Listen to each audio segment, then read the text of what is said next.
आइबो तोरा कौआ के मोरी मिलबो चोरी चोरी तोहरा से गोरी पागल कइले रूपवा बा तोरी मिलबो चोरी चोरी तोहरा से गोरी पागल कर देंगे की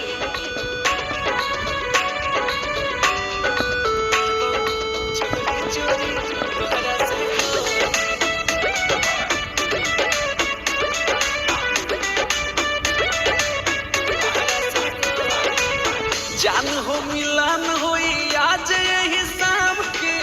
बच के बचा के तनिक आराम से